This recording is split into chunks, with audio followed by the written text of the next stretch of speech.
a los que vienen a escuchar. Perdón, me ha parecido un cartel raro ahí. Bueno, esta es una mesa centrada en textos del Siglo de Oro, como ya sabrán. Así que tenemos 4 ponencias. Yo voy a ser el encargado de avisarle a cada uno cuando ya el tiempo se les esté agotando, que vayan administrando mejor para cerrar. Y bueno, vamos entonces sin más a dar comienzo. El primero que va a hablar es Fabio Samuel Eskenazi. Fabio es licenciado, egresado de la UBA y es doctorando. En este momento está desarrollando su tesis de doctorado también en la UBA. Y nos va a leer una ponencia titulada "Y entonces cataratas pones en el ojo y animal eres. Las gradaciones de la ceguera como programa del espíritu en llama de amor viva". Bueno, Fabio, te doy la palabra. Pablo, una consulta. Para compartir pantalla...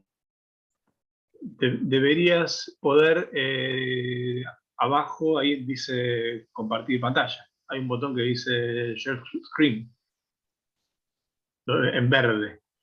No sé si vos lo tenés o lo ves. Ah, sí, sí. A ver. Ahora probá. Perfecto.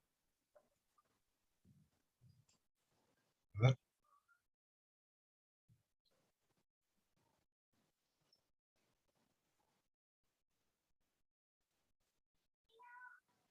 Pido perdón a todos, ¿eh? El tema es que tengo que mostrar al final de mi exposición 3 imágenes que tengo aquí y estoy teniendo problemas técnicos para mostrarlas, así que vamos a ver. Vos apretaste compartir pantalla. Sí, sí. ¿Qué se compartió? Se compartió en mi pantalla, me parece. Sí, a ver. No. No. Fabio, si querés, envíalas si podés rápidamente enviarlas a la dirección esa Ya las envié hace un rato. Bueno, espera entonces que las busco, porque hasta que dale, yo entré a la sala no estaba en el Drive. La envié por mail, sí. Entonces yo las busco y las proyecto. Okay, vos me decís cuándo hay que proyectarlas y las proyecto. Sí, sí, cómo no. Es una... Decime si la ubicás, es una presentación, después voy a leer mi trabajo, al final hay 3 imágenes, una estampa y 2 emblemas. ¿Se me escucha bien ahí? Se escucha bien, Fabio, cuando quieras ya podés empezar. Bueno, comenzamos. San Juan de la Cruz dedica especialmente la declaración de la canción tercera de Llama de Amor Viva, la obra que compone en el convento de los Mártires de Granada hacia 1584 y destina a la expresión de la etapa final de la experiencia mística, a condensar y metaforizar las consecuencias de su programa espiritual de discernimiento, desapego y unión con Dios, siguiendo el dictum paulino de la primera carta a los Corintios 2:14. El hombre animal no percibe las cosas de Dios, son para él locura, y no las puede entender. Dicha metaforización se despliega visualmente recurriendo a una tipología de la ceguera, cuyo análisis resulta de interés no solo para enriquecer la lectura especular de la escritura sanjuanista en relación con la producción de Teresa de Jesús, la otra gran figura de la mística abulense, abordando sus textos desde la contracara de la luz o lo lumínico, como hasta el presente ha hecho esencialmente la academia, sino para ahondar de otro modo en zonas periféricas de la producción literaria del Carmelo español del Siglo de Oro, como las autobiografías de Ana de San Bartolomé, continuadora de la épica fundadora teresiana en Francia y Flandes a comienzos del siglo XVII. Recordemos para comenzar la tercera canción de Llama, que Juan de la Cruz somete al proceso de la autoexégesis. Oh lámparas de fuego, en cuyos resplandores las profundas cavernas del sentido, que estaba oscuro y ciego, con extraños primores, calor y luz, dan junto a su querido. En el inicio de la declaración, San Juan advierte que, para comprender el profundo sentido de la canción, quien la leyere habrá menester experiencia, a fin de que su sentido no le resulte oscuro, toda vez que está destinada a dar cuenta de las grandes mercedes que de la unión que con Dios recibe el alma, son todas amorosas, con las cuales, alumbradas y enamoradas sus potencias y sentido, que antes de esta unión estaba oscuro y ciego, pueden ya estar esclarecidas y con calor de amor para poder dar luz y amor al que las esclareció y enamoró. El santo presenta así las consecuencias propias de la etapa contemplativa del itinerario místico, superado el estado inicial de purgación de las profundas cavernas del entendimiento, la memoria y la voluntad, en la que el alma que busca íntimamente a Dios se comporta como el verdadero amante que está contento cuando todo lo que él es en sí y vale y tiene y recibe lo emplea en el amador, en el amado, gozándose porque de los resplandores y amor que recibe puede resplandecer delante de su amado y amarle. Ahora bien, para testimoniar la delicada disposición en la que queda el alma en esta etapa preparatoria para el matrimonio, perdón, tuve un ruido de fondo. Sí, pero no pasa nada, puedes continuar. Ok, perdón. Gracias. Ahora bien, para testimoniar la delicada disposición en la que queda el alma en esta etapa preparatoria para el matrimonio espiritual, y los peligros que corre si no acierta a comprender que en este negocio es Dios el principal agente y el mozo de ciego que la ha de guiar por la mano a donde ella no sabría ir, que es a las cosas sobrenaturales, Juan de la Cruz trabaja con el campo de sentido de la ceguera, como contracara de la luz del espíritu, que es la presencia y acción de Dios en el alma, recurriendo a una gradación y un esquema de opuestos, deudor del programa visual de formación que caracterizó la vida conventual del Carmelo español durante el siglo XVI y que pervivió hasta bien entrado el XVII en las fundaciones llevadas adelante fuera de España por hijas directas de esta tradición, como Ana de Jesús, la destinataria del cántico espiritual sanjuanista, o Ana de San Bartolomé, la gran amiga, secretaria y enfermera de Teresa de Ávila en el momento de su muerte. Como veremos a continuación, la construcción simbólica de la ceguera que emprende Juan de la Cruz se apoya en una gradación tanto axiológica como lumínica, cuya adecuada comprensión exige la lectura contextual de los versículos veterotestamentarios que el santo utiliza como citas de autoridad en su autoexégesis, a partir del reconocimiento y valoración de ciertos elementos de la tradición judía claramente presentes en la literatura mística carmelitana, como ya hemos referido en anteriores trabajos de propósito. La progresión axiológica que referimos tiene lugar entre los apartados 29 a 67 de la declaración, en la que Juan de la Cruz se demora en la diversa valoración de los tres ciegos que pueden sacar al alma del perfecto camino de la ley de Dios y de la fe, a saber, el maestro espiritual, el demonio y el alma misma. De los tres, el santo atribuye el mayor nivel de responsabilidad a los directores de conciencia que, por carecer de lo que es puro y verdadero espíritu, no saben encaminar al alma para que pueda reconocer la noticia amorosa con que Dios la regala al destetarla y ponerla en estado de contemplación, impidiendo así que el alma abra los ojos ante Dios con advertencia de amor. El peso de tamaña responsabilidad, corroborado por la prelación y la extensión de la amonestación, que ocupa desde el parágrafo 30 al 62 del exégesis, es de vital importancia porque conecta directamente con el tópico de las mediaciones, que define el modo particular en que los santos abulenses comprendían visualmente la unión mística. De hecho, según se desprende de lo que a continuación afirma el santo, parágrafos 63 a 67, la gravedad de que un maestro espiritual, quien debería guiar a un alma hacia la luz del Espíritu Santo, la lleve a la ceguera, es mayor ante los ojos de Dios que la del maligno, esto es el segundo ciego, toda vez que es esperable su actitud de deturbar o entorpecer la acción divina por su propia ceguera espiritual, e incluso que la del tercer ciego, la misma alma, abandonada como lo está a la limitación innata de su condición pecadora.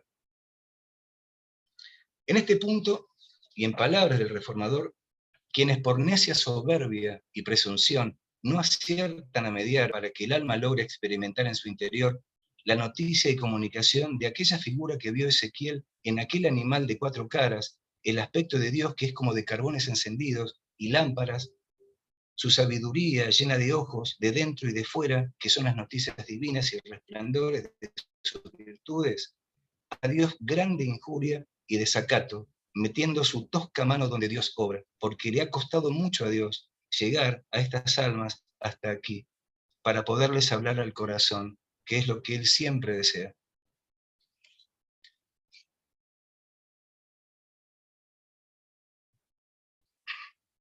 Para reforzar el valor simbólico de esta mediación, convirtiéndola en parte de un verdadero programa estético-espiritual, Juan de la Cruz recurre a la imagen de la catarata, que entiende como la que separa e impide la final transformación amorosa entre el alma y Dios, pero que al mismo tiempo, si se descorre, la presupone.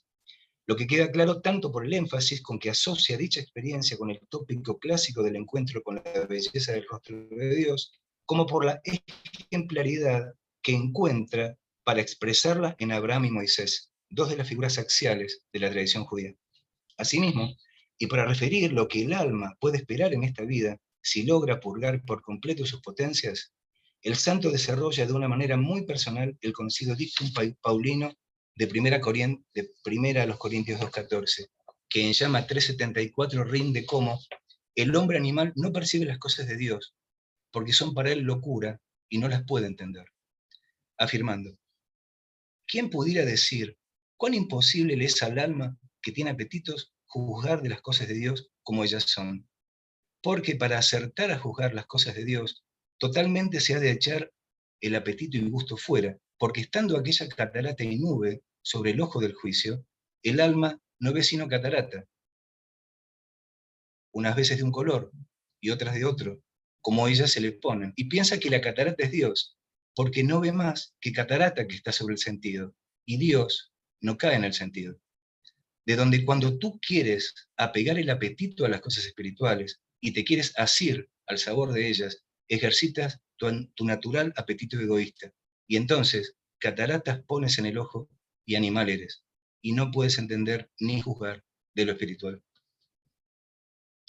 Previamente, en llama 3:42, Juan había sostenido que las unciones y matices tan delicados y subidos del Espíritu Santo, es decir, las lámparas de fuego, cuyos resplandores, calor y luz dan junto a su querido, que acaecen en el estado contemplativo, son como el anhelo de un rostro sin mancilla, de extremada y delicada pintura, o de subido esmalte y matiz, que aguarda detrás de la catarata del sentido y, como dijimos, preanuncia el suceso definitivo del matrimonio espiritual. Desde un punto de vista intertextual, el mayor interés que presenta esta definición es que Juan de la Cruz la emparente con la experiencia de Moisés narrada en Éxodo 34:5-8, cuando Dios desciende en forma de nube, utilizándolo como medio o instrumento para establecer su pacto con Israel, y luego con la de Abraham, según da cuenta Génesis 15:12-17, cuando este patriarca se muestra aterrorizado por el rigor de la justicia de Dios, pero recibe la promesa divina de morir en paz por su fidelidad. Así leemos en llama 3, 4-6. Estas lámparas vio Moisés en el monte Sinaí, cuando, pasando Dios, se postró en tierra y comenzó a clamar y a nombrarlas diciendo: Señor, Dios, misericordioso, clemente y verdadero, que quita los pecados y maldades y delitos, que ninguno hay inocente delante de ti. En lo cual se ve que Moisés allí recibió el altísimo conocimiento de Dios y se le comunicó su amor, que fue subidísimo deleite y la fruición que allí tuvo. Del mismo modo en que una de estas lámparas pasó delante de Abraham antiguamente y le causó grandísimo horror tenebroso, pero con la cual Dios le mostró su rostro lleno de gracias, como diciéndole: yo soy tuyo y para ti, y gusto de ser tal cual soy, por ser tuyo y para darme a ti. Pues bien, veamos ahora, como también adelantamos, la conexión especular que puede hacerse con textos teresianos que emplean de una manera similar el simbolismo de la ceguera espiritual y su aspecto medicinal.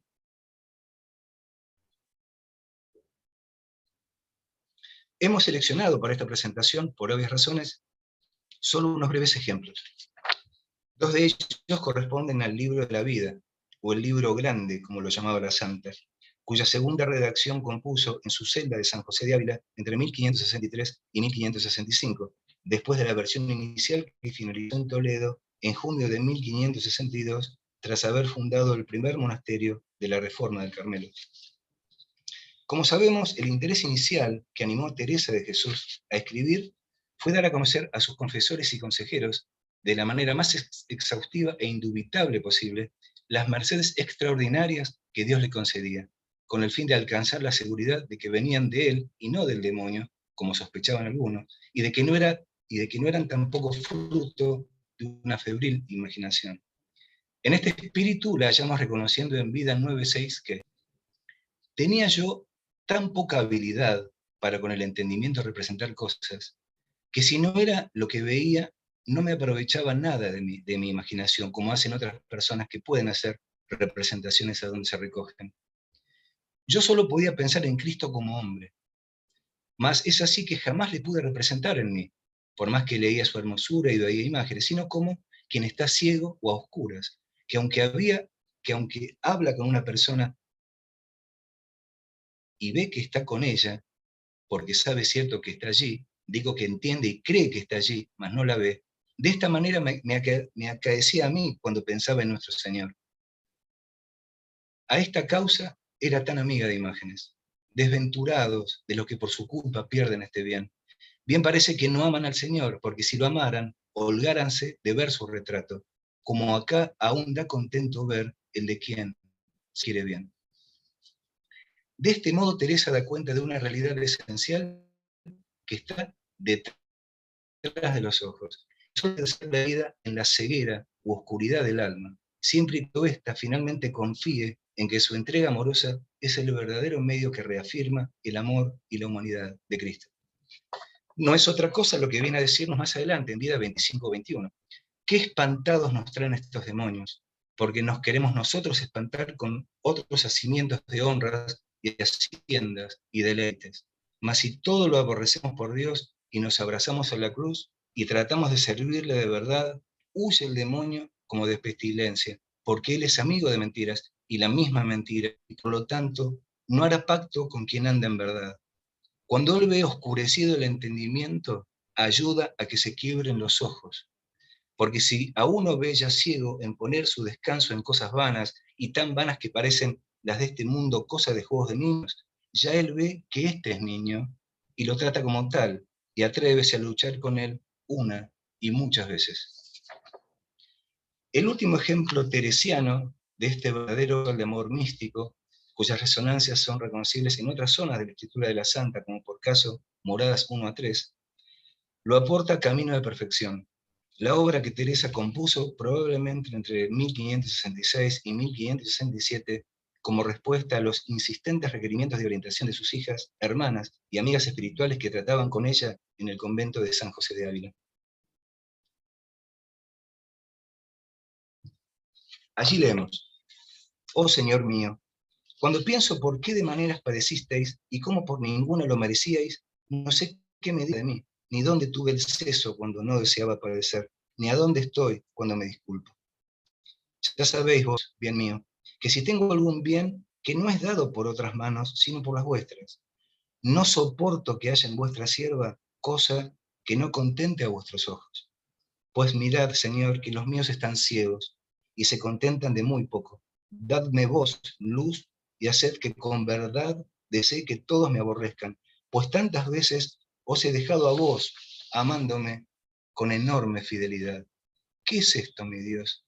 ¿Qué pensamos sacar de contentar a las criaturas? ¿Qué nos va en ser muy culpadas de todas ellas, si delante del Señor estamos sin culpa? Oh, hermanas mías, nunca acabamos de entender y nunca acabamos de estar perfectas. A continuación, y para finalizar, veamos 3 ejemplos de cómo la tradición iconográfica del Carmelo continuó con el registro, tras la muerte de sus 2 grandes reformadores, de la centralidad de las mediaciones para la experiencia mística de Dios, cuya cabal expresión encontramos no solo en el simbolismo de la ceguera espiritual, como hemos visto hasta aquí, sino también en tropos consagrados de la literatura conventual carmelitana, como la tela del dulce encuentro, de la primera estrofa de Llama, la nube con la que Teresa ilustra en el capítulo 20 de su vida la diferencia entre unión y arrobamiento, o el velo de la glosa que la santa compuso en 1569 para la ceremonia de la hermana Isabel de los Ángeles en Medina del Campo. Para contextualizar su importancia, debe tenerse presente, como recuerda Muñoz, que frailes y monjas de la Descalcés del Carmelo del Siglo de Oro se formaban siguiendo un método de oración consistente en asimilar y trascender imágenes mentales estimuladas por imágenes artísticas, resultado del énfasis de la imagen y lo material como medios de propagación ideológica y transmisión del conocimiento en la Contrarreforma, que llevaba en última instancia a extraer el saber de las imágenes y a dar fe del mundo a través de ellas. El primer testimonio visual, Ximena, tendría que proyectar ahora, por favor, la estampa 27 de Ana de San Bartolomé. No sé si... ¿Jimena? ¿Jimena? Ya va. Ah, Ahí perdón. Entré en el momento de la desesperación, Jimena, perdón. ¿Esa es? Sí, correcto.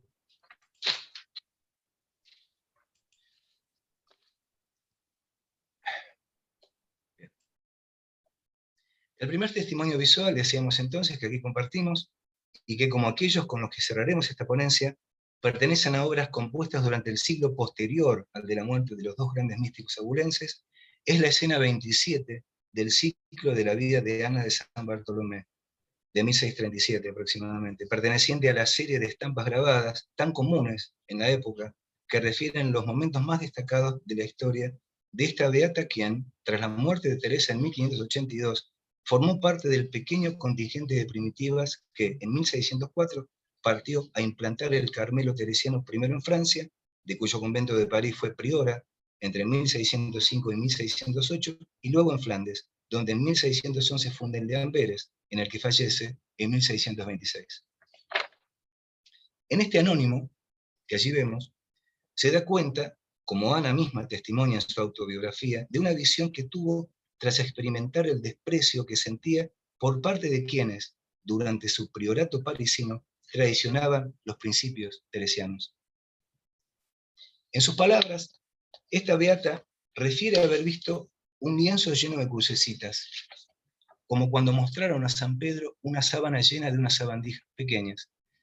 Cita que solo se comprende si se lee en toda su extensión lo que se narra en Hechos 10, 11 al 16, donde se describe el éxtasis que le sobrevino al apóstol tras haber visto los cielos abiertos, cómo bajaba hacia la tierra una cosa así como un gran lienzo, con toda suerte de cuadrúpedos, reptiles de la tierra y aves del cielo, la voz de Dios que luego le dice: levántate, Pedro, sacrifica y come, lo que yo he purificado no lo llames tú profano, y el lienzo que es elevado nuevamente al cielo. De tal modo, según el intertexto, Ana entiende las alimañas de su aciaga experiencia de priora, que al igual que Pedro debe comer, como parte indisociable de la mediación que la separa de su encuentro íntimo con Dios. Ahora veamos sucintamente dos testimonios que pueden insertarse en la misma tradición iconográfica carmelita, pertenecientes, ambos, a una obra que vio la luz unos 40 años después de la estampa de Ana de San Bartolomé. Fabio, Ahora, perdón que te interrumpa. Estamos con el tiempo muy pasado ya. Sí. Si Me podés... falta una sola página. Bueno. Sí. Jimena, proyectamos el proyecto, por favor, exactamente ese emblema.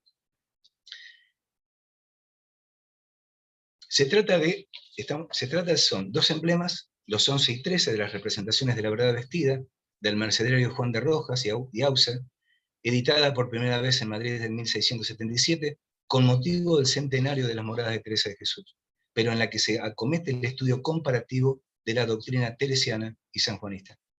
Así, en el emblema 11, que es el que vemos aquí, se ve cómo el epígrafe del capítulo 30 nos introduce en las sextas moradas del castillo interior, o la noche pasiva del espíritu, según el esquema de Juan de la Cruz, que la santa dedica a las grandes sequedades espirituales propias de esta etapa del camino espiritual, ya que nos habla, como allí vemos, de los trabajos que Dios envía a las almas, llegándolas a tal estado que casi se persuaden, se apartó de ellas, todo a fin de que en estas moradas sextas deseen más el desposorio espiritual y de que les cueste algo un bien tan grande que es el mayor de los bienes. Lo que apreciamos en esta lámina es como sobre un fondo montañoso se erige y destaca un monte, que oculta parcialmente al sol, sombreado posiblemente de escaramujos o pequeños arbustos y otras plantas. Una niña oración aparece de pie, levantando sus manos al cielo, en traje de caminante, con cíngulo y cabello suelto, tratando de encontrar el sol, que se vislumbra, en parte, en lo más alto del monte, que se interpone entre ambos. Se entiende así que el lema sea el Salmo 76.3, levanté por la noche mis manos hacia él y no quedé defraudado, y que la suscriptio sea la breve leyenda, que también leemos, no sea puesto, sea escondido, toda vez que enfatiza sobremanera cómo son estos trabajos, tribulaciones y sequedades representadas por el monte que oculta, como la terilla de la catarata, al sol, es decir, a Cristo, el esposo de las almas de su esposa, la oración. Y ahora por último, el último emblema, Jimena, por favor.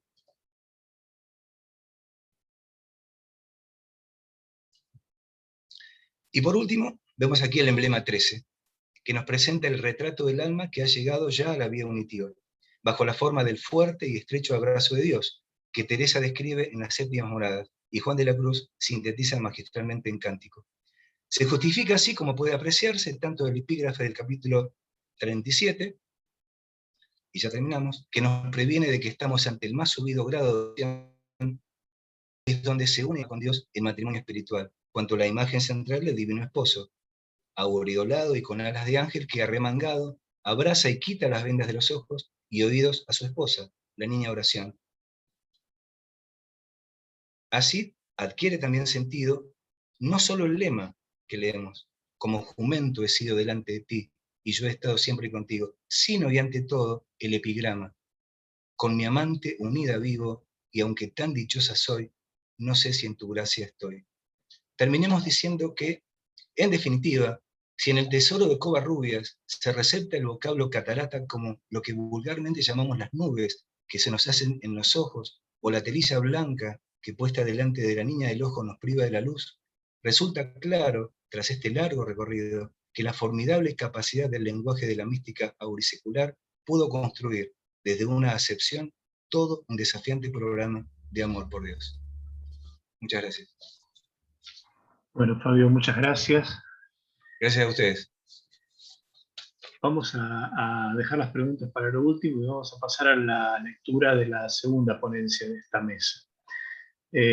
Augusto González Molina, vamos a darle la palabra a Augusto, de la Universidad Nacional de Salta, y becario de CONICET. La ponencia que va a leer se titula La conversión como frontera y mecanismo de traducción en diálogo contra la cristiandad, de João Pinto Delgado. Bueno, Augusto, te dejamos hablar. Muchas gracias, Pablo. Y bueno, en virtud del tiempo disponible, me voy a centrar en los puntos clave de esta investigación que realizo sobre este texto de Pinto Delgado. Seguro no lo conocen, así que básicamente João Pinto Delgado fue un escritor hispano-portugués del 17, converso, de familia judía y exiliado en Ámsterdam. Allí en los Países Bajos retorna al judaísmo justamente y se incorpora a la comunidad religiosa neerlandesa. Este manuscrito que vamos a ver hoy está prácticamente inédito, pero vamos a retomar esta cuestión un poco más adelante. Así que pasando entonces,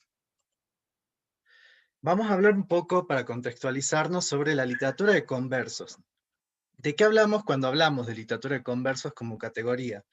Bueno, retomando los aportes de Ruth Fine sobre la noción de lo converso en la literatura, vamos a ver que esta noción aparece con un carácter negativo, teniendo en cuenta un distanciamiento respecto de la conversión que se ve compensado en el ámbito literario por una referencia creciente hacia el cristiano nuevo, hacia el cual se desplazan las marcas degradantes de la figura del judío. Por otro lado, vamos a tener dos vertientes para considerar esta categoría. Por un lado, y siguiendo Fine también, una literatura de conversos entendida desde la perspectiva de una literatura escrita por autores de posible origen judeo-converso, a lo que vamos a agregar también una literatura donde se identifican narradores, personajes y una representación de la situación conversa. Y como segunda vertiente, una propuesta estética que no depende de este origen étnico, ¿no? O la convicción religiosa de los propios autores. Vamos a considerar también la literatura de conversos a partir de sus voces, es decir, desde sus propios, de un corpus textual muy amplio, y los sujetos conversos que emergen desde la enunciación, ¿sí? Lo que yo denomino un sujeto cultural converso. Y también podemos tomar los aportes del crítico holandés Hardenburg al respecto del contradiscurso converso, que remite justamente un contradiscurso teniendo en cuenta un discurso cristiano hegemónico. Hay muchas más voces que van a aproximarse a esto, pero bueno, esto es para contextualizarlos un poco. Ahora entonces nos vamos a plantear, reflexionar el modo en el que se concreta y se da la interacción entre el discurso del sujeto converso y su identidad desde el texto, o podemos decir desde la materia textual en sí. Para intentar responder esto, nos basamos en este manuscrito de Pinto Delgado, que como leyó Pablo, se titula en portugués Diálogos contra Cristandade, aunque el texto está en español. Básicamente es un manuscrito editado parcialmente por Israel Revah en la década del 60 y lo clasifica como una autobiografía. Si bien es un texto heterogéneo, y yo me baso más bien en considerarlo un diálogo con toda su heterogeneidad, porque hay otros géneros que incluyen, o mejor dicho, están insertos en él, ¿no? Confluyen una serie de otras textualidades. Antes de pasar entonces, el protagonista principal de este texto es un peregrino de nombre Mosé, forma hispanizada de Moshe, o sea de Moisés en hebreo, que es un converso que ha vuelto al judaísmo, es decir, su identidad era cristiana, pero en realidad era un judeo converso, y bueno, tiene una serie de interacciones con otros interlocutores. Ahora bien, entonces, pero vamos a proponer una lectura de este manuscrito desde la semiótica de la cultura de Lotman, y proponemos indagar entonces los mecanismos de traducción cultural religiosos que intervienen en la conformación de dicho discurso a partir de este texto, es decir, considerar la conversión como una traducción. Vamos a retomar también la noción de frontera para reflexionar en torno a ella, y como espacio semiótico justamente en que los límites, vamos a ver, no son cerrados. Y todo esto para confluir, o al menos reflexionar nuevamente sobre la identidad del converso. Esta primera parte vamos a definir, bueno, pensamos que la conversión es adoptar otro credo religioso, vamos a establecer que no hay un solo movimiento, sino que hay límites. Si bien nos movemos de un credo hacia el otro, hay una serie de límites. Bueno, para eso, bueno, retomo las citas de Lotman que están viendo acá, para hablar que la frontera no es unívoca, sino que la frontera es ambivalente, y es también un mecanismo que traduce textos desde lo externo hacia lo interno y forma parte de la semiósfera. En este caso vamos a considerar como un locus propio dos cuestiones. Un confeso, un sujeto practicante de una religión X que practica otra, ¿no? Directamente, un confeso 2. Pero ¿qué pasa con el converso? ¿No? También, justamente, si retomamos las coordenadas históricas, sociales del siglo de oro y la problemática de los judíos conversos, el confeso, vamos a llamarlo judío, será un converso en este sentido, ¿no? Porque tiene una interacción. Pero a nivel teológico, aunque estas creencias, bueno, cada sistema religioso difiera, se imponen barreras y hay límites, sin embargo hay un movimiento en una multiplicidad de límites que se van a permear entre sí. Bueno, les propongo algunas citas, algunas las vamos a dejar de lado, pero me gustaría empezar con esta, justamente en donde el peregrino llega a una ciudad y a la que va a despedir a alguien, ¿no? O sea, al principio no sabemos a quién. Dice, y cito, bueno, y a la despedida de alguno que llevaba el alma tras sí, quedando solo el cuerpo capaz de sentimiento, me acuerdo que escribí así. Y luego se produce una intervención en forma de redondillas. Vamos a analizar rápidamente algunas. Oveja, que en nuestro error fuiste olvidando tus años, vuelve a sus rebaños porque te llama el pastor. El primer eje de lectura que vamos a tener en cuenta acá es la oveja considerada como la metáfora de un judeo converso que optó por continuar con su identidad cristiana, ¿no? Por un lado. Y en segundo lugar, nos vamos a basar en la exhortación de este interlocutor, de este enunciador, continua para que este peregrino, y vamos a ver que también lo llama peregrino también, retorne de algún modo al judaísmo, fíjense. Deja el común devaneo entre la humana esperanza, donde tampoco se alcanza, aunque se alcance el deseo. Los bienes que sin razón el hombre sigue engañado, al cierto plazo llegado, se vuelven en lo que son. Y fíjense cómo justamente esta exhortación se une con la fugacidad del tiempo. Ligero viento es la vida, la muerte volando viene. Mal hace quien se previene al punto de la partida. Bueno, luego continúa. Estas citas las vamos a dejar por ahora. Cualquier cosa nos retomamos luego. Bien, entonces el peregrino deja ir a su compañero. Aunque en realidad está implícita una despedida física, pero también espiritual.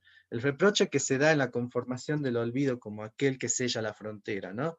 Y leamos entonces: no me ofendas con tu olvido, que al fin es término indigno olvidar un peregrino el que peregrino ha sido.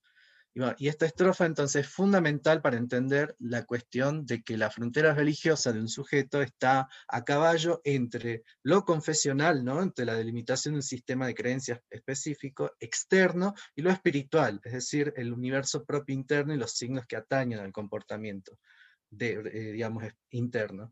Esta intervención entonces de Moshe hacia su destinatario está afectada por una serie de ruidos del mensaje que transmite. Entonces, ¿cuál es? El rechazo a la opción, ¿no? De continuar, de no estar acá la identidad real, sino de irse.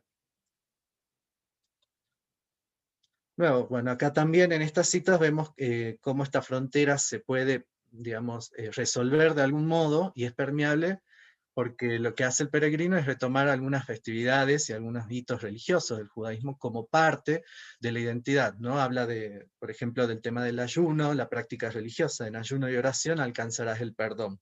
Podemos pensar que alude a Yom Kippur, al Día del Perdón. Bueno, Pascua, la festividad de Pesaj también, la festividad de la liberación, y Sabbat, el Shabbat en hebreo, el día del descanso. Al Sabbat descansarás solo moviendo las plantas para oír palabras santas que no enfastidien jamás. Entonces, bueno, toda una serie con una configuración de signos propios del universo judío. Ahora, vamos a pasar rápidamente a pensar las interacciones del converso. Cuando hablamos de interacciones, tienen que ver con las interacciones entre los propios personajes de este texto, ¿no? Hay un intercambio o una traducción. Y para eso vamos a retomar la llegada de un nuevo personaje, porque el locus, en la comunidad, en realidad son todos una comunidad judía. Sin embargo, en esta comunidad llega alguien. Dice: sabréis, compañeros y amigos míos, que esta noche llegó a mi casa un caballero principal de estos países, cuyo nombre conviene ocultar, pues apenas me concede el alcanzarlo, el cual, entendida la razón de tan noble junta, quiso alcanzar por experiencia lo que puede saber de vuestras respuestas acerca de nuestra santa ley que seguimos, o de la suya que duda seguir. El spoiler que les hago es que en realidad este caballero es un caballero cristiano holandés y que ha decidido dejar el cristianismo para convertirse, curiosamente, al judaísmo, en este caso. Bueno. Entonces, ¿hay un intercambio o realmente hay una traducción total? Porque cuando llega este caballero, lo que sucede es que no solamente Mosé va a tomar la palabra, sino una serie de otros miembros de la comunidad que van de algún modo a poner en práctica el discurso para llevarlo para este lado. Entonces, ¿cómo vamos a considerar esta identidad conversa, ¿no? Por un lado, vamos a configurar la identidad conversa a partir de una conciencia creadora de la conversión, tomando desde la teoría de Lotman, entonces definiéndola como un acto de intercambio informacional en el curso del cual el mensaje inicial se transforma en un mensaje nuevo. Los judíos conversos, podemos decir, entonces están atravesados por un discurso homogeneizador impuesto por diferentes instituciones y aparatos de Estado, en los cuales van a provocar un quiebre rotundo en su identidad, en la identidad judía previa, ¿no? Como consecuencia van a generar un abanico de posibilidades de la experiencia conversa. Por otro lado, el segundo, la apologética, que se manifiesta en las intervenciones del resto de los personajes, son un mecanismo claro de interacción entre los dos credos puestos justamente en discusión, ¿no? En tercer lugar, consideramos entonces la traducción como interacción de universos religiosos que operan en el sujeto converso. Hay una reconfiguración de la identidad que se da a partir del regreso al judaísmo. Esto es un proceso que en hebreo se denomina teshuvah. No se lo escribí, así que vamos a avanzar. Y finalmente vamos a retomar la idea de frontera, pero para pensar al converso, como sujeto ahora, como un espacio fronterizo. Ya entonces, para finalizar esta parte, les comparto unas citas también del texto. Al principio, ¿no? Vamos retomando la conciencia creadora de la conversión. Lo primero que debe de hacer el que pretende entrar en semejante cuestión, dice Mosé, ha de ser el desnudarse de todo género de amor y odio, no amando lo uno ni aborreciendo lo otro, pero como un inocente que apenas llegó a edad de discurso. O dejarse imprimir aquello que más se llegara a la razón, o de como una tabla rasa admitir cualquier carácter. Bueno, y continúa. Luego toma la palabra Elías Caro, que es un miembro de esta comunidad, y bueno, va justamente a generar ya la polémica religiosa, y acá se activa el mecanismo de la apologética. Citando entonces a Caro. A Cristo uno preguntó cuando el juicio sería. Responde, no lo sé yo. No es Dios si no lo sabía, si lo sabía, mintió. Bueno, y continúa luego explicando respecto, dice, hay muchas consideraciones, que estos preguntadores no serían tan necios que lo hiciesen a un hombre que no tuviese otra prerrogativa que de hombre, porque ningún profeta llegó a semejante grado, negando principalmente el dogma de que Jesús es hijo de Dios, ¿no? Considerando que en el judaísmo en realidad Dios no puede tener, Dios es uno solo, y no existe la Trinidad. Esto tiene que ver entonces con la llegada del caballero a la comunidad, y que de algún modo intentan presentarle este nuevo universo que a él pretende escoger como propio. Y vamos a finalizar entonces esta parte con tres estrofas que selecciono al principio, en donde se produce la teshuvá, ¿no? Este arrepentimiento y al mismo tiempo regreso interior. Que esto está dado en la intervención de Mosé, el peregrino. En las ciudades vive mal seguro el inocente con el hombre fiero, y entre las fieras haya amparo y muro. Mas quien de su camino verdadero la senda olvida, su castigo aguarde, sino al presente, al límite postrero. Del tiempo mío hice mi Dios alarde, y vi en los bosques sin hallar salida, temprano el mal, el desengaño tarda. Justamente esto se retraduce en la experiencia conversa del dolor previo que tenía por no ser libre en su identidad. Llevé arrastrando el cepo y la cadena, y fíjense deidad, y al que padece aflija siempre en desusada pena. Y fíjense cómo termina. Al duro mármol le enternece el llanto, y con él se endurece el fiero pecho. Oh duro oficio, ¿quién te llama santo? Bien, entonces ya como reflexiones finales, me gustaría leerle los pocos párrafos que tengo escritos, y ya estamos con el tiempo.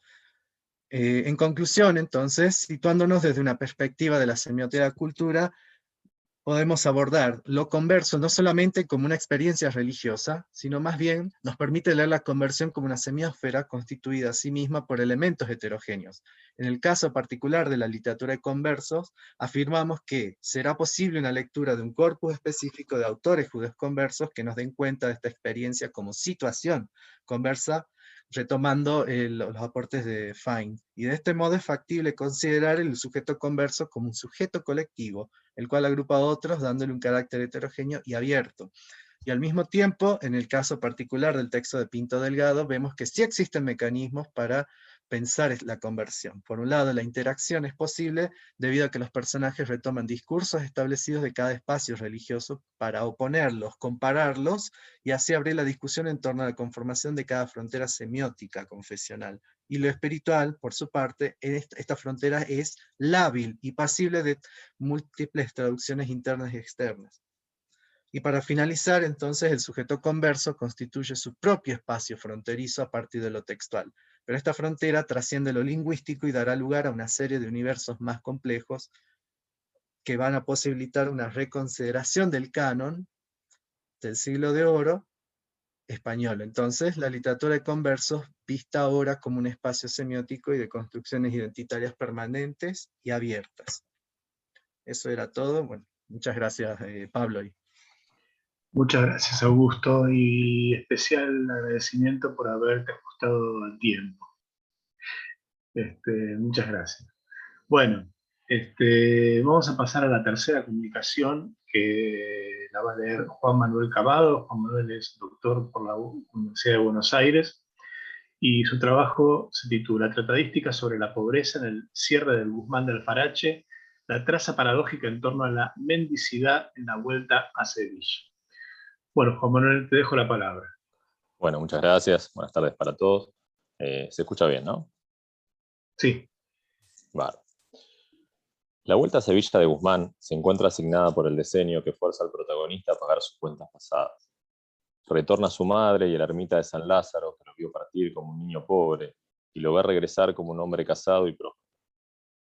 El final del periplo terrestre, la vuelta al hogar, entronca con el final del Lazarillo, ya que se focaliza en el hecho de usufructuar la institución del matrimonio para el medro personal, sin importar los rumores que acicatean sobre la honra y el nombre. La vuelta al origen es también la vuelta al género, al iniciador del género. Sí. Haciendo caudal de la torpeza de mi mujer, poniéndola en la ocasión, dándole tácita licencia y aún expresamente mandándole ser mala, pues le pedía la comida, el vestido, el sustento de la casa, estándome yo holgado y lo mi enhiesta.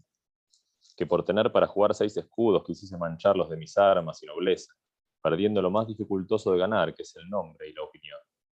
Que profanando un tan santo sacramento usase de manera de él, que habiendo de ser el medio de mi salvación, lo hiciese camino del infierno. ¿Quién decía? El Guzmán reescribe, en los últimos pasos por tierra de su protagonista, el final de la nónima.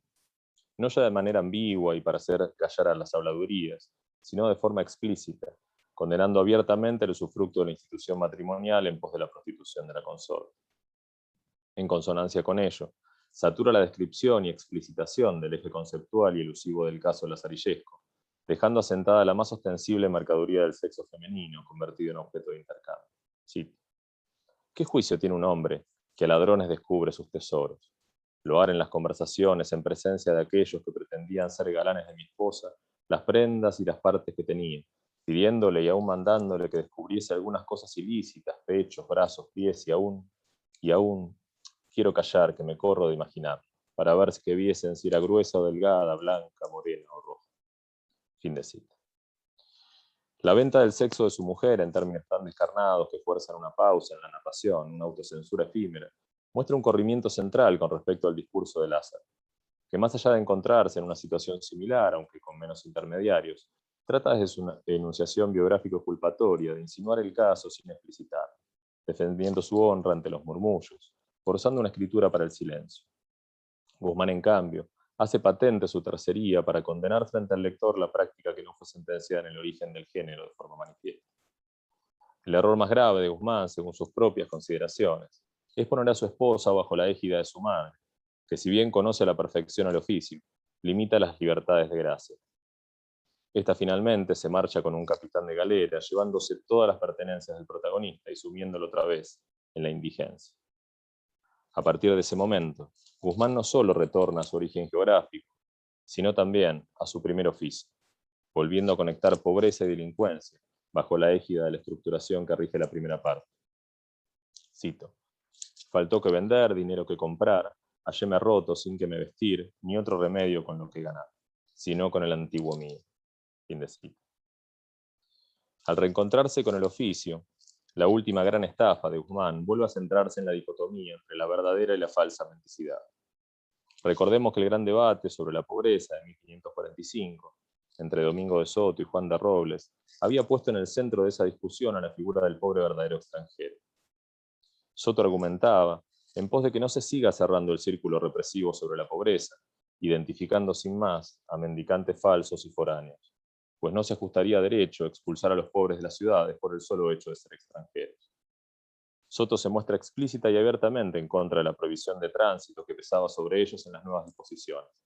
Cito: esta petición es cosa nueva, de que hasta ahora ninguna ley hay, divina, ni natural, ni positiva, ni común, ni del rey. Fin de cita. Una de las críticas más atendibles de Soto con respecto a la condición de los pobres verdaderos extranjeros se opera al evidenciar que este colectivo es tratado del mismo modo que los condenados a pena capital. Cito: nadie puede ser desterrado de ningún lugar sino por culpa o crimen que cometa.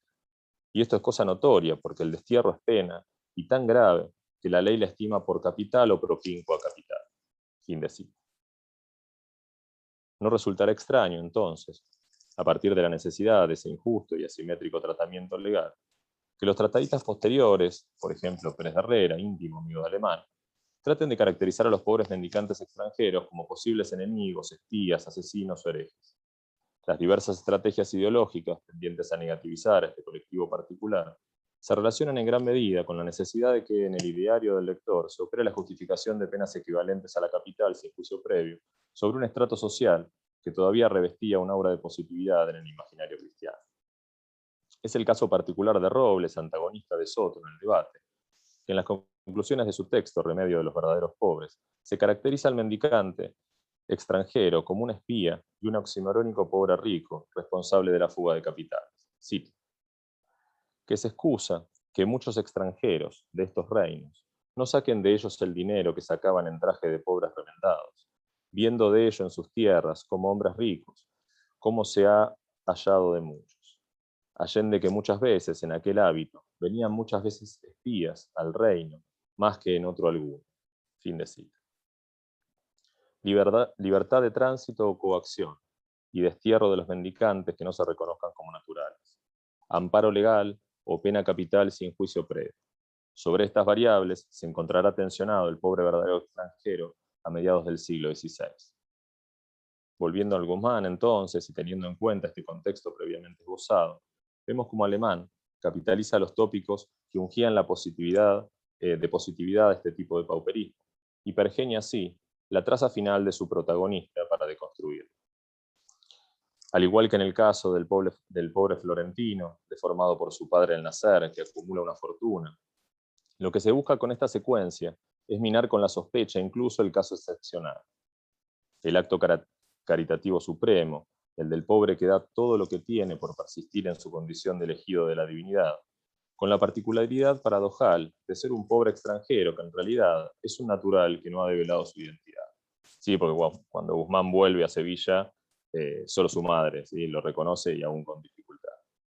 Cito: me fui a la celda de cierto famoso predicador en opinión de un santo y dije: Padre mío, yo soy un pobre forastero, vine a esta ciudad y estoy en ella muy necesitado, y aunque me veo tan afligido y roto que por mal vestido no hallaré quien de mí quiera servir, y pudiera muy bien valerme socorriendo mi necesidad en esta ocasión, tengo por mejor padecerla, esperando en el Señor, que condenar mi alma ofendiendo a su divina majestad, y no usurpar a nadie su asiento.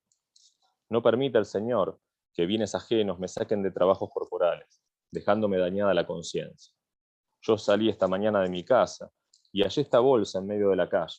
Quise ver qué tenía dentro, y cuando sentí dineros, la volví a cerrar con temor de mi flaqueza. No me obligase a hacer cosa ilícita. Vuestra paternidad la reciba, y pues el domingo ha de predicar, la publique, podría ser que apareciese su dueño. El fraile, cuando me oyó y vio tan heroica hazaña, creyó de mí ser algún santo. Solo le faltó besarme la ropa y con palabras del cielo me dijo: hermano mío, esta es obra sobrenatural y divina, que pone admiración a los hombres y da motivo a los ángeles que le alaben. Cuando Cuesto me decía, daba lanzadas en el corazón, porque consideraba su santidad y sencillez con mi grande malicia y bellaquería, pues con tal mal medio lo quería ser instrumento de mis hurtos. Reventáronme las lágrimas. Creyó el buen santo que por Dios las derramaba, y también como yo se puso tierno. Fin de cita. Guzmán prepara su última gran traza en Sevilla, metamorfoseándose y erigiendo el espacio paradojal del pobre verdadero extranjero ideal, pero fingido. Ahora bien, su fingimiento no supone simplemente una apariencia que le permite obtener limosna, sino una estratagema de más largo alcance. Guzmán despliega un discurso que está atravesado por gran parte del debate teórico, legal y teológico acerca de la mendicidad, y que le permite, en una exhibición de cinismo y manipulación sin par, ganarse el favor del religioso más reconocido de Sevilla. Tras el asombro del santo predicador subyace otra vez la estigmatización. ¿Qué pobre sigue en estos tiempos los preceptos crísticos, manipulados por parte de la teología y la tratadística, de despreciar lo material y persistir en su pobreza a fuer de procurarse la salvación? En la excepcionalidad de Guzmán, excepcionalidad que oculta la ingeniosa arquitectura de la traza, fruto de su conocimiento cabal y en carne propia de las dinámicas propias de la mendicidad, se expresa de forma cabal la generalización, la universalización del pobre, como quien solo está interesado por el capital. Guzmán le ha dado precisa cuenta a su madre del haber que se encuentra en la bolsa que luego habrá de reclamar. Este cuidado ardiente le sirve al pícaro para ganarse el favor del santo predicador, contagiarse su reputación y no perder lo poco que le queda de dinero. Otro religioso que, al igual que el cardenal romano, no puede interpretar correctamente el gesto y las lágrimas del otro, que son de culpa y no de devoción. Otro religioso que lee mal el mundo y opera en consonancia con esa interpretación errónea. Que la vuelta al hogar cierre con un engaño perpetrado por un pobre, que en apariencia para un santo predicador no puede ser otra cosa que verdadero, no deja de ser significativo. Si bien se ha resignado en la segunda parte la temática de la falsa mendicidad en pos de traccionar otros factores, como la corrupción judicial y la estafa mercantil, remito aquí a las tesis de Caviliac, que son sistemáticos productores de pobreza, en el final del texto el tópico retoma centralidad. Para reforzar el condicionamiento divino de supervisión, Guzmán toma al predicador como fiador de su último servicio, expandiendo la dicotomía de la pobreza verdadera y fingida al de la santidad. Cito: que no hay cosa tan fácil para engañar a un justo como santidad fingida en un mal. Fin de cita. Por ello es atendible que la introspección final, en la cual Guzmán cavila acerca de su caída, reconozca la utilización de los pobres como un instrumento más para construir una apariencia caritativa en la que se sustentaron sus engaños financieros. Cito: ¿cuántas veces también, cuando tuve prosperidad y trataba de mi acrecentamiento, hacía juntar a mi puerta cada mañana una cáfila de pobres, y les daba después una flaca limosna, y con aquella nonada que de mí recibían, ganaba reputación para después mejor alzarme con haciendas ajenas? Fin de cita. Como la reputación es fundamental para los negocios financieros que producen pobreza, Guzmán, que alguna vez la experimentó, la instrumentaliza y la convierte por migajas en una coraza apariencial en función de sus moatas. Aquí el pauperismo ya no reviste ningún halo de santidad, es un elemento más de la construcción de la confianza indispensable para apuntalar el trato financiero. Es, como en el caso del caballero caritativo romano, una carta de presentación frente al otro atimar, que se compra por monedas. Para Guzmán, las estratagemas son análogas en los extremos de la escala económica y social. Lo que parece querer demostrar es que, siendo pobre, produce con el santo predicador el mismo tipo de estafas magistrales, con el mismo modus operandi que cuando era rico. Cito: hartas y muchas veces, cuando algún pobre se quiso valer de mí, como tenía tanta y tal reputación, pedía limosna públicamente para él a los que me conocían, y juntando mucho dinero, le daba muy poco quedándome con ello, quitaba para mí la nata y dábales el sueldo. Si quería hacer alguna bellaquería, lo primero que para ello procuraba era prevenirme de una muy hermosa y grande capa de coro con que cubrirla, para mejor disimularla con santidad, con sumisión, con mortificación, con ejemplo, y asolaba por el pie cuanto quería. Si no, vedlo agora, con cuánta facilidad engañé este santo. Fin de cita. Los pobres entonces no generan empatía alguna. Guzmán los tima siendo rico mercader o pobre fingido. Son meros instrumentos de su acumulación errática de capital. El cierre retoma entonces la empresa que hizo grabar Alemán en su retrato. Contra la insidia, de nada vale la prudencia. Ejemplifica la sentencia de forma extrema, con la paradoja de la pobreza verdadera extranjera ideal, que, como quedó demostrado, también puede ser fingida. El pasaje prepara, así, de forma calibrada, la pasión final del pícaro. ¿Qué mejor castigo para quien ha mercado como Judas con el dinero y con el ser de los pobres, con los representantes de Cristo en la tierra? ¿Le espera una resurrección o la horca y la ignominia como el amigo traidor, como Iscariote? ¿Tendrá esa última traza que juega con lo más sagrado repercusiones en la supuesta conversión del pícaro? ¿Podrá incluso quien ha utilizado cínicamente la santidad y la pobreza encontrar redención? Ávido de plantear incógnitas y paradojas, Alemán bosqueja en ese cierre, a la espera de la tercera parte que nunca llega, el interrogante acerca de si la salvación es posible para todos. Interrogante que permite entrever su modernidad y discutir aún hoy su trascendencia literaria en la consecución del origen de la novela. Muchas gracias. Bueno, Juan Manuel, muchas gracias a vos.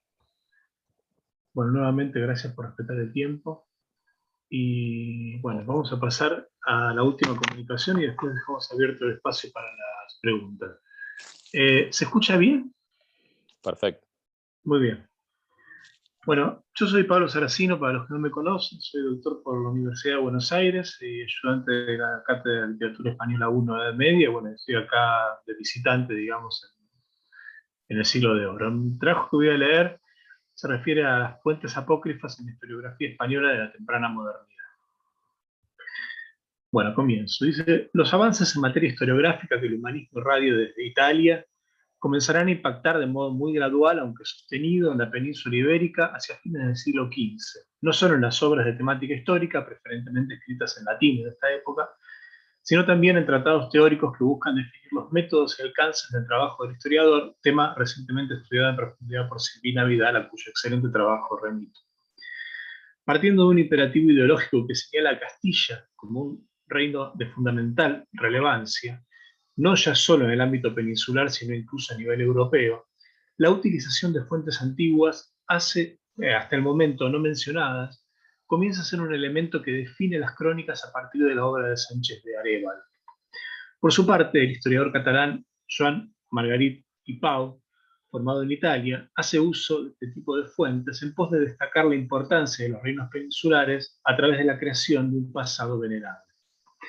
Este proceso paulatino, que habrá de tener su momento de pleno desarrollo en la obra de Antonio de Nebrija, encuentra un hito que funciona a modo de bisagra en la publicación en 1498 de los Comentaria de Año de Viterbo, seudónimo de Giovanni Nani, en los cuales el autor presenta una colección de pretendidos escritos de autores reales antiguos, cuyas obras hasta el momento se hallaban desconocidas. La falsificación se acompaña de una extensa glosa en la cual el autor aporta, muchas veces basándose en fuentes verídicas, sentido e intencionalidad al supuesto texto antiguo, cuya publicación busca hacerse pasar por un aporte más de los tantos que en la época se daban a la imprenta de autores griegos traducidos al latín.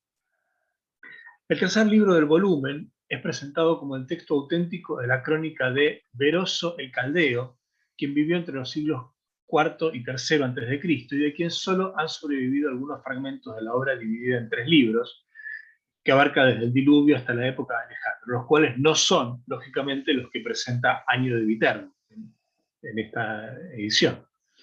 La publicación es financiada por Garcilaso de la Vega, padre del poeta y embajador español, y oportunamente dedicada a los reyes católicos. Estos datos resultan sumamente sugestivos si tenemos en cuenta el contenido del mencionado Beroso apócrifo. El texto que publica Año aporta una lista de 24 reyes que habrían reinado en la península ibérica desde tiempos apenas posteriores al diluvio. Dinastía que se inicia en Túbal, hijo de Jafet y nieto de Noé, quien a través de una larga tradición que se extiende desde Flavio Josefo hasta la historia de España en Alfonso X, habría sido presentado como el fundador de los íberos, los cuales, según el falso Beroso, heredan su nombre del hijo de Túbal, íbero. A este dato fundacional, Año agrega la lista de reyes que habrá de descender pasiones de adherentes y detractores, al menos hasta el siglo XVIII.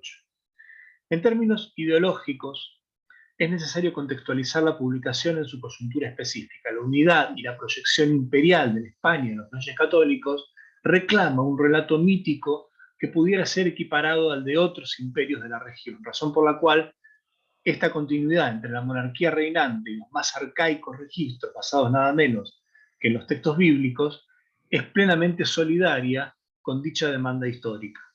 Tal como señala Caro Baroja, cito, cuando una sociedad está preocupada por algo que se da en su tiempo con notas muy distintivas y fuertes, ese algo, sea material o sea espiritual, produce falsificaciones.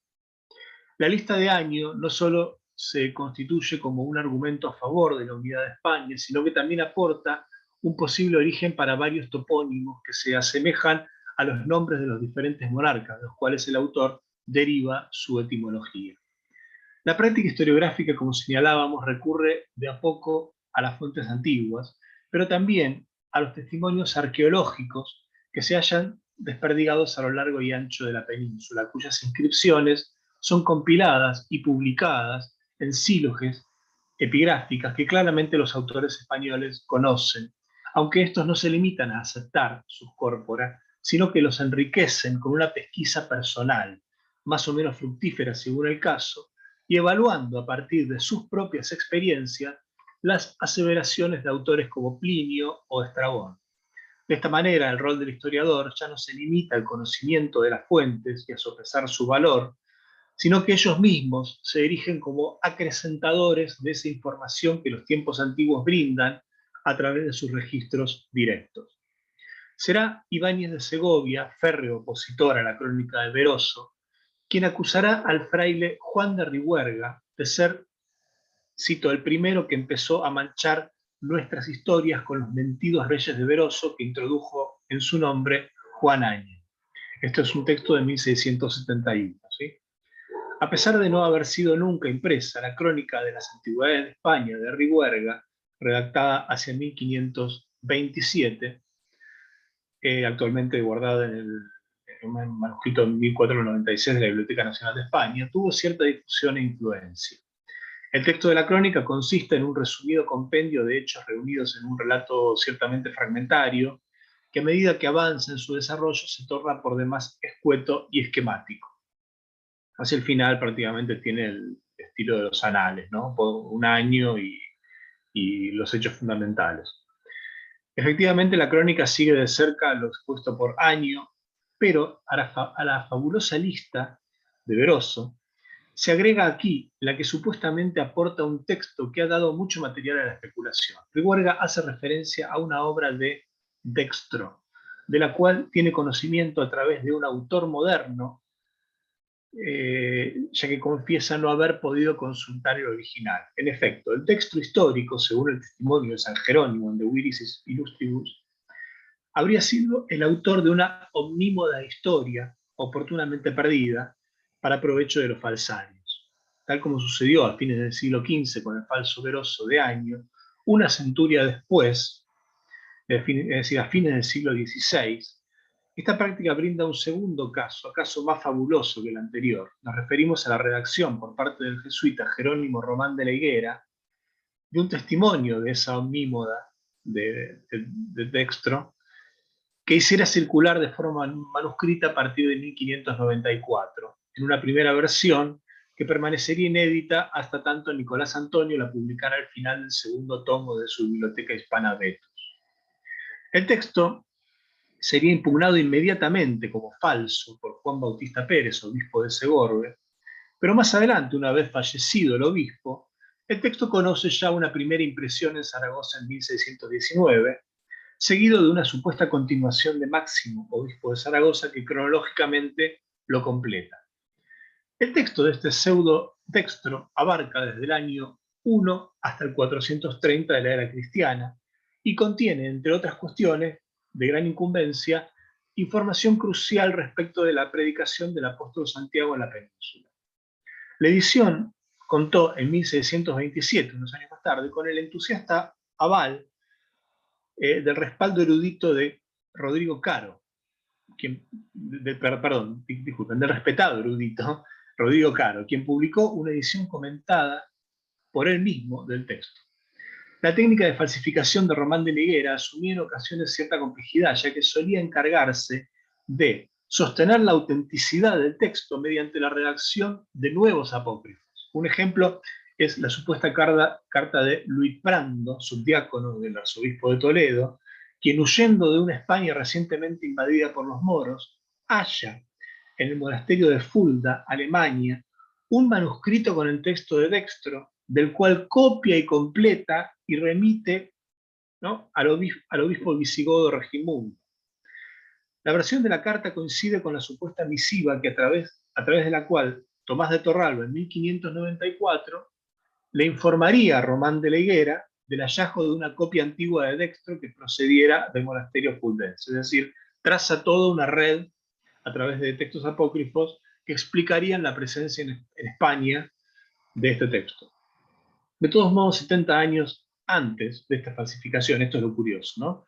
70 años antes de que se dé la falsificación de Román de la Higuera, ya el jesuita Juan de Ribuerga, como decíamos, hace alusión a Dextro, en torno a 4 hechos que narra en su crónica: el reinado de Nesteo, el de Argantonio, el de Ega junto con su muerte, el reinado de Medón y el reparto del reino entre sus hijos, y para referencia de la gran seca, la gran sequía que había habido en España, cita ya el testimonio de Máximo, supuesto continuador de Dextro. En la primera de estas referencias es donde Ribuerga explicita el modo de acceso a su fuente. Dice: Nesteo reinó en España 57 años, de este dice un historiador español, a quien en algunas cosas sigo, que fue hijo de Turno y nieto de Teucro, que había tomado asiento en Cartagena, como arriba se dice. Y para esto alega un historiador español que yo no he podido hallar, llamado Dextro, que fue hijo de San Panciano. Como vemos, Ribuerga hace depender su fuente de un autor al cual no menciona por el nombre, a pesar de citarlo en varias oportunidades, y del cual hasta la fecha no tenemos noticia. Por lo tanto, en esta primera instancia, la obra de Dextro queda encubierta detrás de una fuente imposible de rastrear, escrita por un autor cuyo nombre se nos oculta, o bien se ha perdido, el cual, por otra parte, no le resulta al jesuita del todo confiable, ya que aclara seguirlo solo en algunas cosas.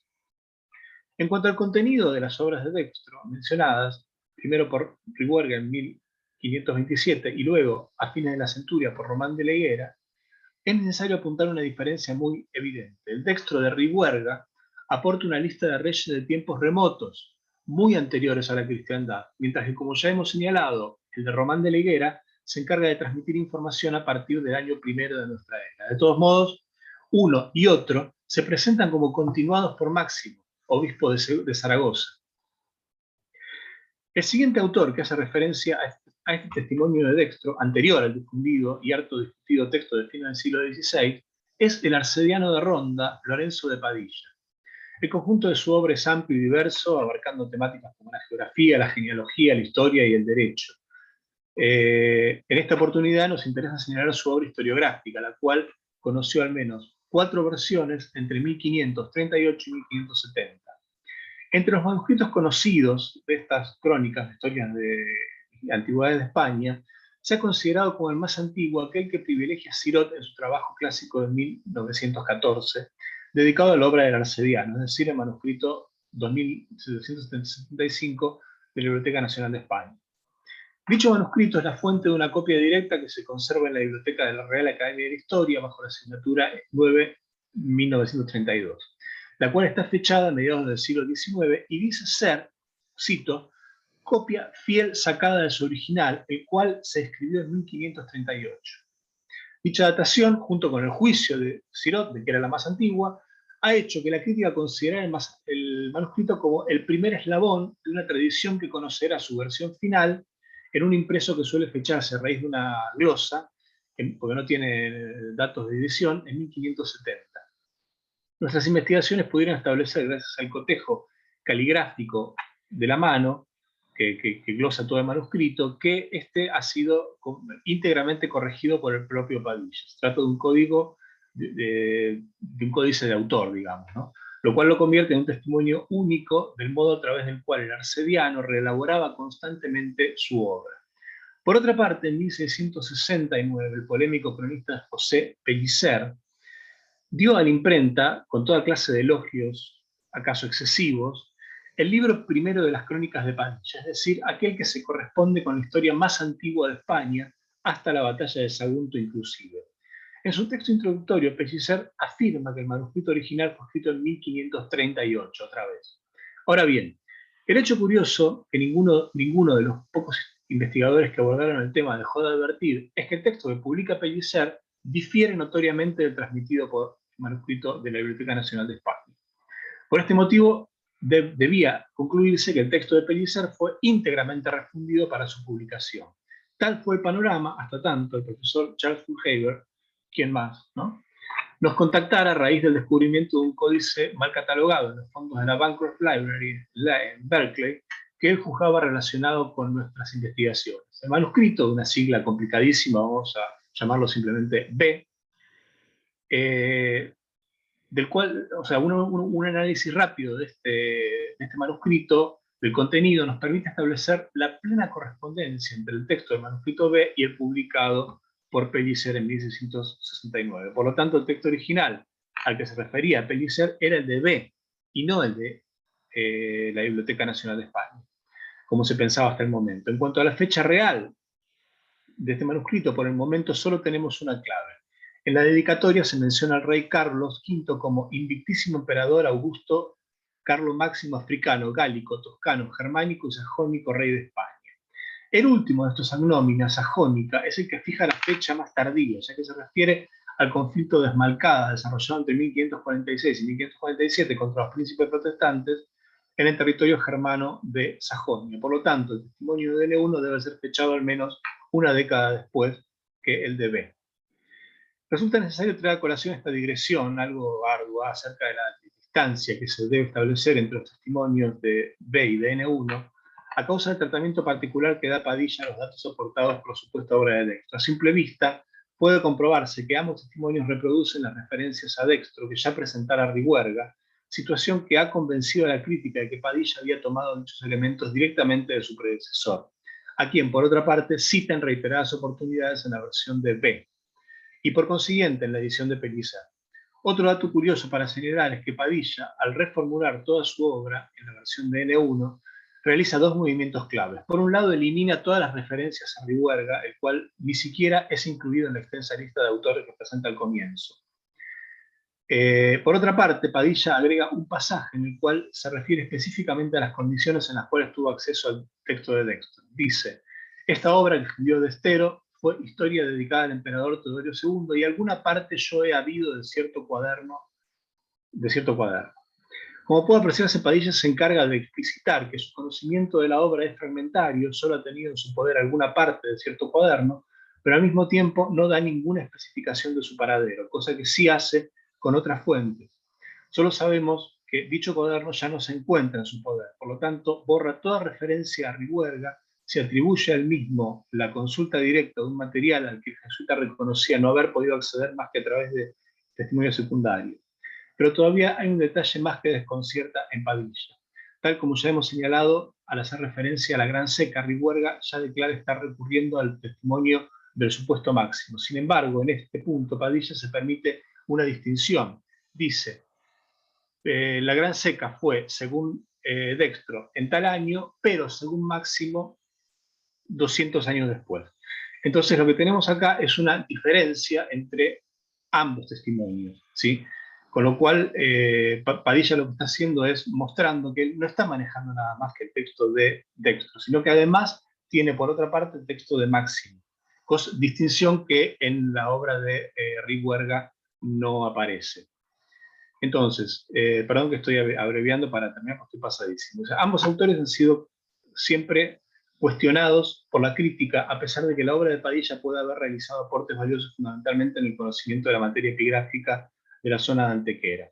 Pero esta tendencia a generar o aceptar sin reparo falsificaciones no les es en absoluto exclusiva. Autores de mayor reconocimiento y renombre, como es el caso de Florián de Ocampo, tampoco se han resistido a la tentación de fundamentar determinadas afirmaciones a través de la inclusión de referencias a autores falsos, como es el caso en la obra de este último, de un tal Julián Lucas, supuesto historiador del siglo VIII.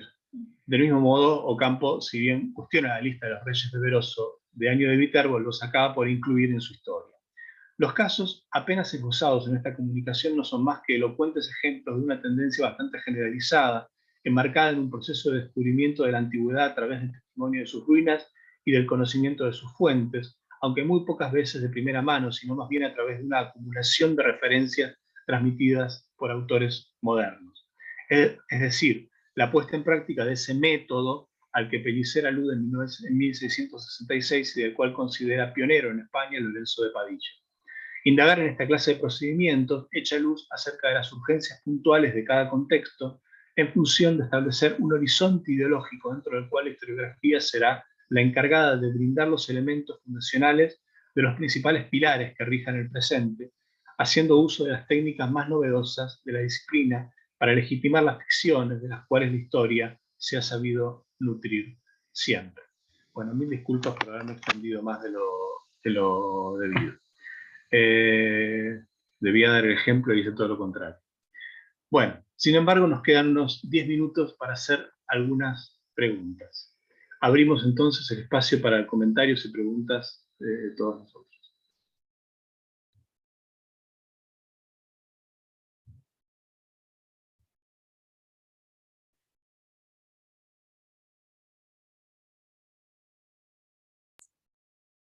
Bueno, buenas tardes.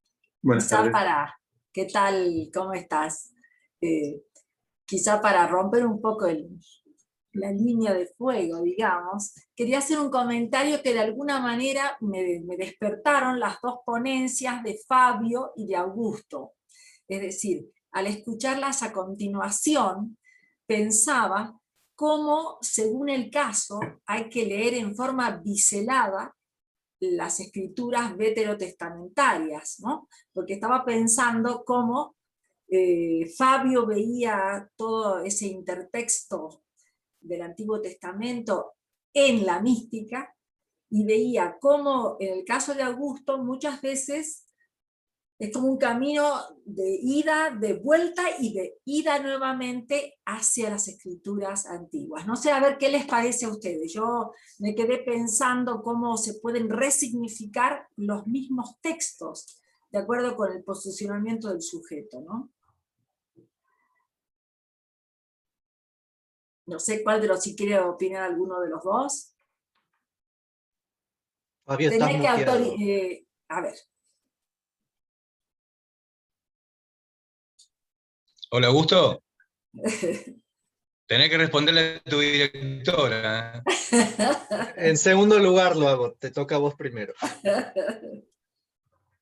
No, a ver, yo pensaba, bueno, justamente pensando en otros textos del Siglo de Oro, también cómo justamente el Antiguo Testamento aparece, y hay que leer un poco siempre qué es lo que sucede, siempre en clave intertextual, darle un poco también ir por ese lado, ¿no? Por ejemplo, se me ocurren las figuras de Esther, por ejemplo, en las comedias, también un poco la experiencia de Job, también, para el caso de los conversos, habría que rever eso también, que es muy interesante, ¿no? El arrepentimiento justamente, la teshuvá, el regreso interior, que siempre está, pero sí, es un movimiento que va y viene constantemente.